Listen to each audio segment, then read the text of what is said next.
Still, man accused of murdering his 2-year-old son. This happened yesterday afternoon in Noblesville, Indiana. We've learned that suspect has been arrested a number of times in Baldwin County dating back to 2003.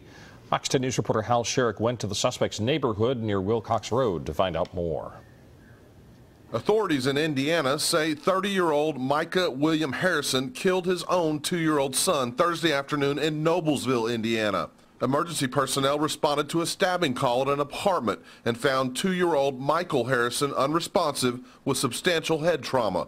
The toddler's father was arrested and charged with murder. It's just hard to believe that something like this can happen right here and right in my backyard. It's, you know, when you see those kids playing in the swimming pool this summer and just being out there riding their little trikes and stuff, it's just hard to believe that that baby is gone. Lynn Bainbridge was a neighbor to the Harrisons for about a year and still owns the property adjacent to Harrison's home. Troubled is a good way to describe Micah. Bainbridge says she learned early on that Micah Harrison was a loner and had had problems with the law. The Baldwin County Sheriff's Office says Harrison has an arrest record dating back to 2003, with charges ranging from menacing to assault and drug possession. Deputies have also been called to his home for domestic violence several times. Mr. Harrison was the subject of at least 3 domestic violence incidents, but however, he was not ever officially charged with any domestic violence cases. Bainbridge says that while she's very disturbed to hear of the child's death, she's not completely surprised to hear that Harrison is charged with the murder.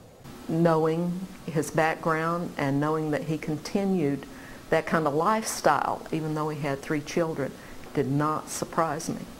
Harrison has 2 daughters, and Bainbridge isn't sure how she'll be able to approach them about their brother's death.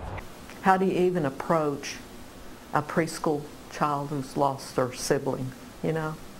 How much of that would they even understand? Reporting from Baldwin County, Hal Sherrick, Fox 10 News.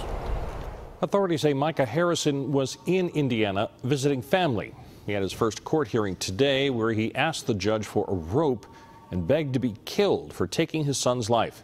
The judge entered a guilty plea on Harrison's behalf and ordered him to be held with no bond. He'll be back in court in March.